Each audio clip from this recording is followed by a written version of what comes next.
Bonjour à toi, bienvenue!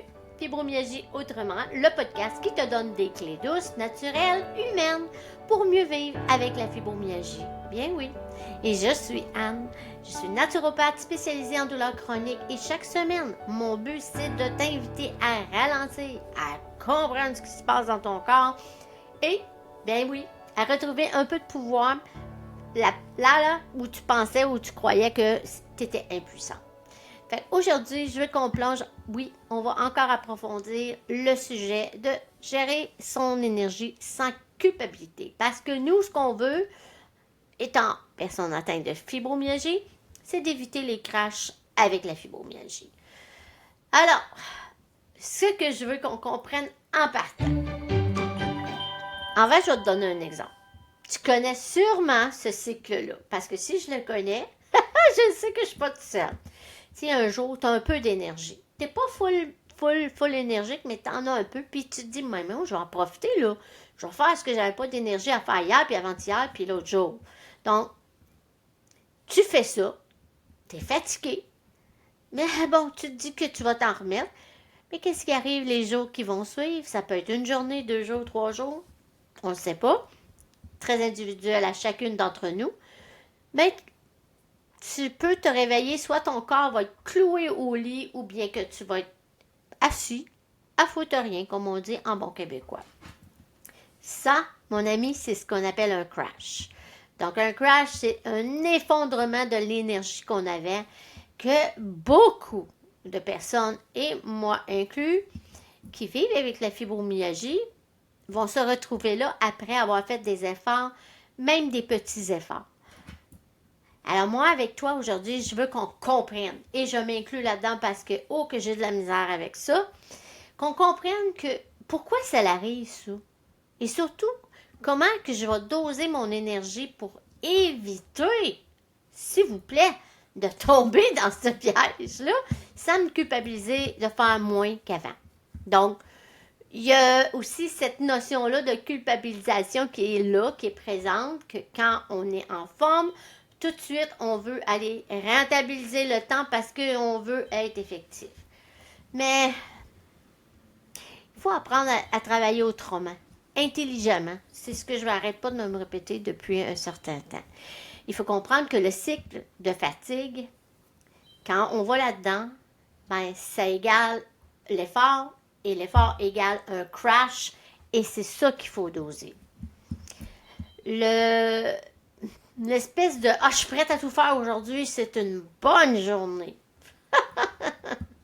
Quand on se sent un peu mieux, c'est ça qui m'arrive à moi, en tout cas. J'ai envie, oui, comme j'ai dit, de rattraper et de me mettre à jour, si on veut, mais c'est pas ça qu'il faut faire. Il faut doser cette journée-là. S'il y a une journée qu'il faut doser, c'est bien sûr-là. Mais écoute, on veut rattraper parce qu'on sent qu'on n'en fait pas assez, puis il y a la culpabilité qui est là. Fait que c'est un travail de plusieurs choses en même temps. Mais ce qu'il faut pas oublier, ce qu'il faut absolument se rappeler, comme personne atteinte de fibromyalgie, c'est que ton corps n'a pas la réserve suffisante. Fait que si tu en fais trop, ben qu'est-ce qui arrive? Oui, tu le sais. Tu vas épuiser ton corps. Et je le sais moi aussi. Pourtant, je le fais encore. Pas tout le temps. Je vous avoue que j'ai de la difficulté. Là, on a comme l'impression que ton corps te punit après que tu as fait cet effort-là. Mais en fait, c'est pas tant une punition. C'est que ton effort que tu as fait, ton corps, lui, l'a perçu comme une agression. Parce que là, lui, il est fatigué, il n'a plus d'énergie, mais on le pousse. Fait que les muscles, le système nerveux, même ton cerveau va réagir en déclenchant quoi? Ben oui, tu m'entends là, hein? Plus de douleur, puis plus de fatigue. Parce qu'elle essaie de te dire, arrête, mais on étouffe tout ça. Fait que le crash, lui, il faut le voir, et ici, je nous parle, moi, toi, et tous ceux qui écoutent, le crash, c'est notre signal de protection. Il nous protège de nous-mêmes. Il nous couche au lit, ou il nous assied d'une chaise pour X temps, pour récupérer. Donc, c'est à nous de comprendre ça, puis à un moment donné, d'avoir une lumière qui allume, puis qu'on se dit « Hey, hey, hey, hey! Oh, qu'est-ce que tu fais, là? Gère mieux tes journées, là. » C'est dangereux pour moi quand j'ai de l'énergie. En fait, c'est une façon que notre corps nous dit d'arrêter, puis il va même te forcer à t'arrêter parce que tu n'as plus rien à donner. Et c'est là que le crash arrive. C'est genre, tu fais dans 2 heures ce que ça aurait été peut-être plus sage de faire sur plusieurs jours, à petite dose. Mais là, c'est sûr que tu vas avoir une douleur excessive. Ton brouillard mental va être quand même assez haut. Donc, ça, c'est à éviter le plus possible. Mais il faut apprendre à les reconnaître, les signes avant le crash. Donc, c'est quoi les signes? C'est peut-être que tu commences à faire ta journée que tu veux bien remplir, mais tout à coup, tu commences à sentir que tes épaules sont vraiment lourdes. Tu as une tension dans la nuque. Tu as plus de difficulté à rester focus, d'avoir un mental clair. Tout ça s'installe, le brouillard, tranquillement. Là, c'est tes premiers signes. Puis, vraiment, il arrive avant que tu commences à être fatigué. Mais, souvent, on le voit pas. En fait, je suis pas sûre qu'on le voit pas. Je pense, en tout cas, si je pense à moi, je les vois, les petits signes. Mais j'ai une tête dure. Donc, je vais le tasser, puis je vais dire, hey, j'ai presque fini, je vais me reposer après. Et c'est là que je m'en vais dans le crash. T'as aussi les signes émotionnels, hein? On y pense pas tout le temps à ça. On pense que c'est normal, mais non, l'irritabilité est soudainement beaucoup plus haute qu'elle n'a jamais été. Tu vas avoir vraiment le sentiment de te sentir débordé, puis tu as envie de lâcher, mais tu persistes parce que tu veux finir ce que tu as commencé. Mais là, il commence à avoir beaucoup de signes, là. Et comment se fait qu'on les entend pas? Parce que on s'endurcit à ça, parce que c'est ça. Je comprends très bien, parce que des fois, on est tanné de ne pas être capable de rien faire. Fait que quand on a cette énergie-là, ben on pousse, on pousse, on pousse. Les signaux sensoriels aussi sont là, hein? Le bruit te dérange beaucoup plus, puis il va même t'agresser. La lumière va te déranger. Puis il y a plein de choses comme ça qui vont être « Hey, oh, OK, je suis plus capable. » Donc, qu'est-ce qui est important ici dans tout ce que je t'ai partagé, c'est de connaître ton corps au point que tu vas apprendre à écouter ces premiers signes-là. C'est comme quand il y a un feu, là, ben, avant d'être rouge vif, c'est jaune avec un petit peu d'orange. Et avec le temps, l'intensité, ça devient rouge. On ne veut pas aller au rouge. On ne veut pas. Donc, c'est important d'apprendre à se connaître personnellement puis à être capable d'identifier tous ces signes-là que j'ai nommés. Il y a aussi ce qu'on appelle le pacing, qui est une bonne façon de visualiser, dans le fond, comment gérer son énergie. Si on prend l'exemple, le pacing, c'est souvent relié avec l'exemple de la cuillère d'énergie. Donc, tu t'imagines que chaque matin, toi, tu as un certain nombre de cuillères. Si tu en as 5, ben, il faut les gérer comme il faut, tout ce que tu aimerais être possible de faire entre chaque action. Puis quand tu as fini, tu enlèves ta cuillère. Il t'en reste combien? Il t'en reste 4. Ben, ça se peut que tu commences avec 12 cuillères. Ça va dépendre de toi, comment tu vas gager ou que tu vas observer ton niveau d'énergie. Donc là, chaque action que tu fais dans ta journée avec ce qu'on appelle justement le pacing, c'est de trouver sa vitesse, comment faire les choses. Avec l'image de les cuillères, c'est qu'à chaque dépense, tu prends une cuillère et tu l'enlèves. Et quand il t'en reste plus, ben là, c'est le temps pour toi de dire c'est la fin pour aujourd'hui. Ça s'arrête là. Parce que si tu épuises toutes tes cuillères pour une tâche, qu'est-ce qui va te rester pour le reste de la journée? Rien. Donc, l'idée ici, c'est d'apprendre à fractionner les tâches. Faire le ménage en plusieurs petites tâches dans ta semaine. Pas dans ta journée, dans ta semaine. Au lieu de faire une grosse effort. Hein? Ça, c'est super important. C'est d'apprendre à être sage envers soi, respecter son corps, ses limites, ça l'englobe tout ça. Donc, ce qu'il faut aussi, c'est planifier des pauses avant que tu sois épuisé. Donc, tu sais, dans le temps que tu fais, je sais pas moi, une activité, tu te dis, je vais pas arrêter quand je vais être épuisé. Quand je vais sentir la fatigue, je vais prendre une pause. Faut s'arrêter quand ça va encore, pas quand c'est trop tard. C'est juste ça, dans le fond. Quand ça va encore bien, on s'arrête. Quand ça va plus, ben là, c'est trop tard. On est déjà où est-ce qu'on veut pas aller. Une des pires choses que je vois, c'est que les femmes, surtout les femmes, on va comparer son rythme à celui des autres. Et souvent, les autres, c'est des gens qui n'ont pas la fibromyalgie. Donc ça, c'est un non, non, non, non, non négociable. On ne fait pas ça. Chaque personne a son propre tempo, puis c'est bien correct. Tu sais, si toi, tu es capable de faire tout le ménage de ta maison, faire ton repas, puis tu es encore en forme, puis tu n'as pas eu de crash, mais moi, je t'applaudis honnêtement, puis je suis contente pour toi. Mais si c'est pas ton cas, et que toi, c'est simplement faire un repas qui t'épuise, alors je t'applaudis si c'est ça que tu fais, toi, dans ta journée, parce que c'est déjà beaucoup. Donc, justement, prenons cet exemple-là, préparer des repas, c'est beaucoup plus simple quand on y va en plusieurs étapes et qu'on fait des pauses. Moi, j'apprends dernièrement, parce que j'ai beaucoup de douleur au plancher pelvien qui est revenu, de m'asseoir quand je coupe des légumes. Et puis, ça me fatigue, je trouve ça dur parce que je préfère travailler debout. Mais je me dis que si je suis debout à couper, donc je prends l'exemple de faire une sauce à spaghetti, puis que je suis debout, puis que ça fait une demi-heure que je coupe des légumes, ben là, ça sera pas long que je vais être épuisée. Pour moi, c'est ça mon cas. Donc, c'est à moi de trouver des alternatives. Mon alternative en ce moment, c'est de m'asseoir pour couper mes légumes ou préparer mon repas.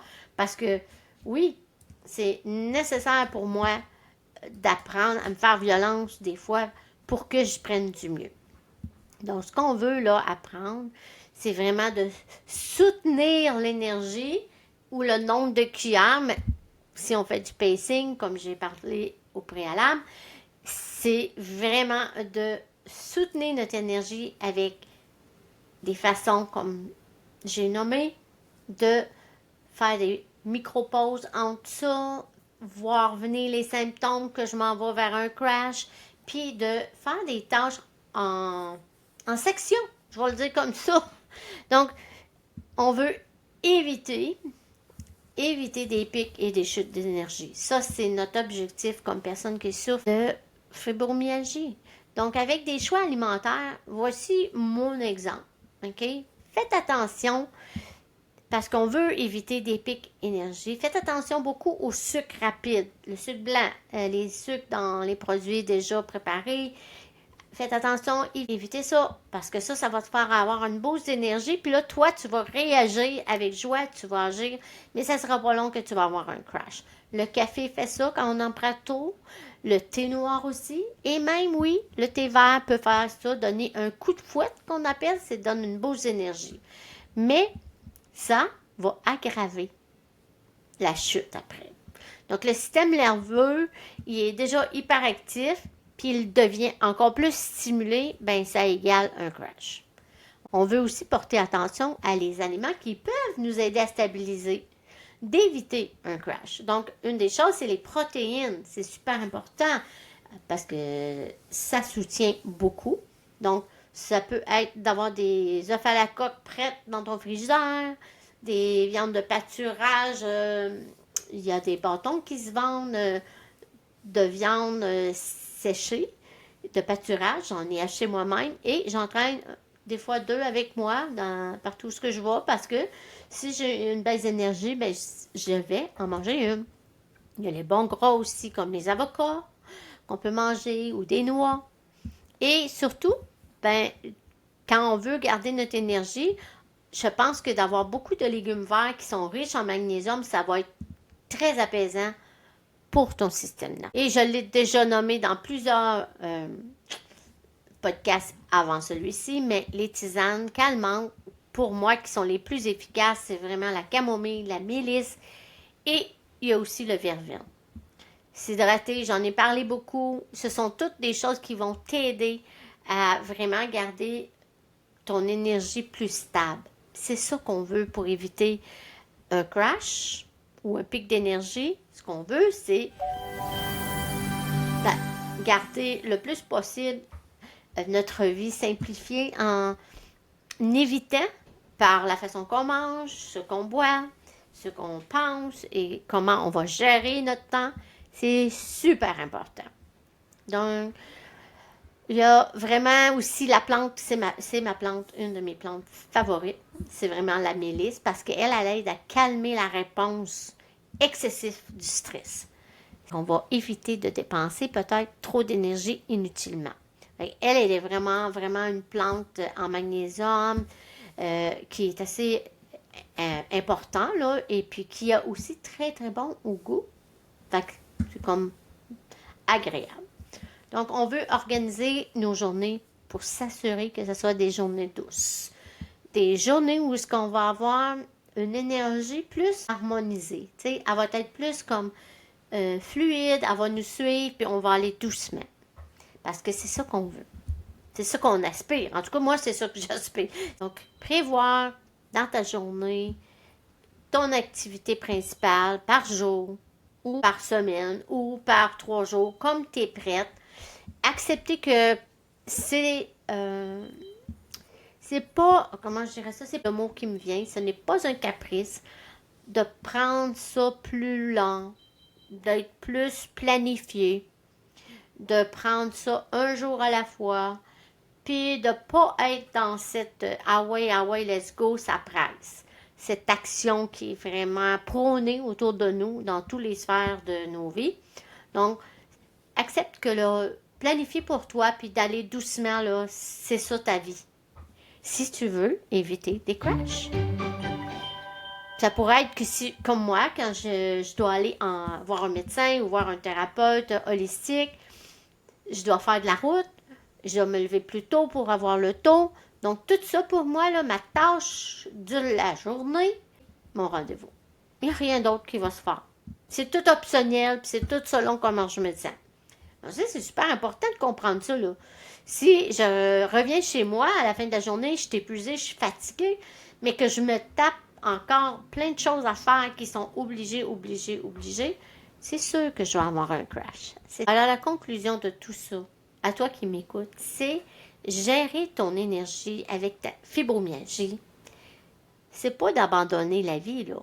C'est d'apprendre un nouveau rythme. Et ça, pour plusieurs, ça s'appelle respecter son corps et il faut le faire sans se juger, sans se comparer.